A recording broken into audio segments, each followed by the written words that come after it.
friends and friends I haven't met yet. Welcome to Tiny Little Homestead. My name's Kitty, and this is where we like to share our journey along the way of building a 1-acre homestead and living in a tiny house. Y'all, it's a gazillion degrees out here.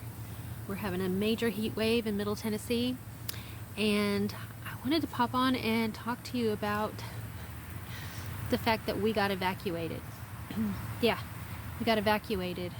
All of a sudden, I came home, I heard that there was an explosion at the gas plant, which we live really close to, and so I left my work and ran home, and when I got home, there was a police officer knocking on doors, telling everyone we had to evacuate as soon as possible. So packed up my dogs, went to my sister's, and had to help our elderly neighbors figure out some kind of way to get them to another location.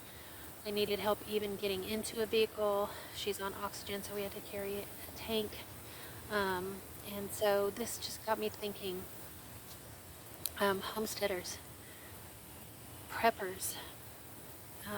A lot of homesteaders are semi-preppers, or if you are a full-on prepper, it's great. It's wonderful that you prepare all your food and all of the things from the garden and your supplies and all of those things.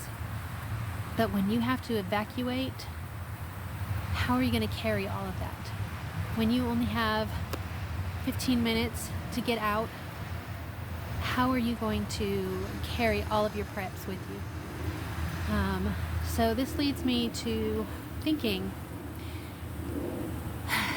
how prepared are we really? So last winter we learned a good lesson by the Arctic blast on how to be prepared for the winter and power getting cut off and freezing temperatures for extended periods of time, frozen water pipes, those kind of things.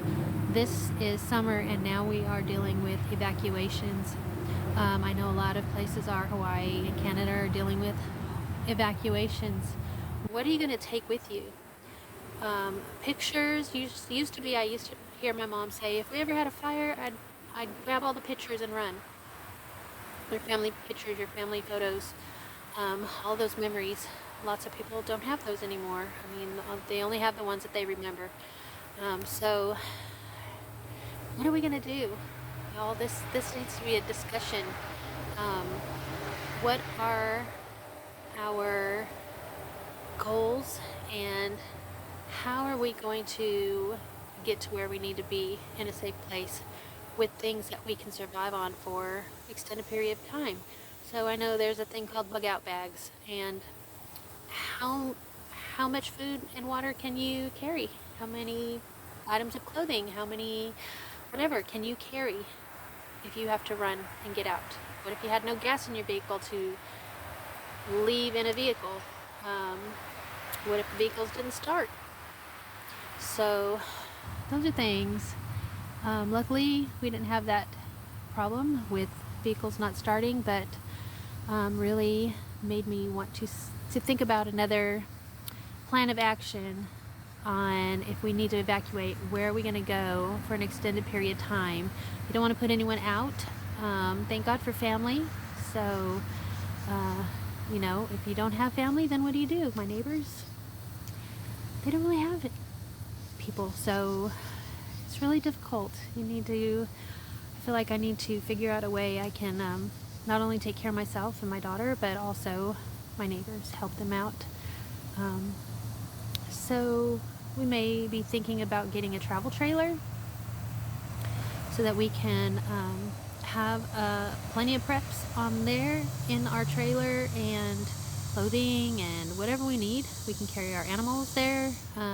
Chickens, we'll just have to hang out in the coop. So yeah, but anyway, I just thought I'd pop on here and maybe share some information of what I've learned in this last week. Now, we were able to come back at the end of the day, thank God. So the explosion was, the gas plant exploded. Still don't know how that happened. Don't know what was in the air when it happened. I know that my eyes, my nose, and my throat were burning. And so we vacated and stayed at my sister's for the day. And luckily, you know, very lucky.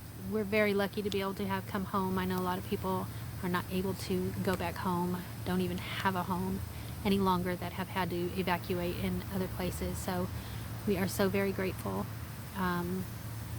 But yeah, so for those of you who are homesteaders, preppers, or just want to be prepared for anything that may happen, that's something to consider. If you have to be evacuated, how are you going to evacuate? What are you going to take? How much can you carry? On hot days like this, I would not want to carry a 20-pound backpack on my back and drag my child with me and all of those things. Yes, I would do it, and yes, we would make it, but could you imagine? It's like, it's supposed to be feeling like 100 and something today, 105, 100% humidity. I'm getting shiny. But anyway, so y'all please think about those kind of things, communications, things like that. I did have other homesteaders reach out to me that are local neighbors, and find out what I was doing so that they could make a plan also. So homesteaders, stick together, help each other out, help your neighbor. And so I hope that I'm gonna get out of the garden. I'm sitting in the garden. Things are wilting away, and I'm sorry I haven't been on here. We've had illness, lost another cat, tragedies. Everything's gonna be okay. We're all gonna get through it. So united we stand, divided we fall. They're trying to divide us, so let's not let that happen. Let's gather together, link arms, help each other out, and it's all gonna be all right. So anyway, I hope I helped you. I hope I encouraged you to make a plan, to an evacuation plan. We now every year are having evacuation taco night. The night of the evacuation, so that date, what was it, last Saturday, the 18th I think it was. So anyway, I hope that I have encouraged you. Please do the best you can. Community, we need each other. All right, thank you so much for joining me tonight, and with that I want to say, dream big dreams for the tiny little things.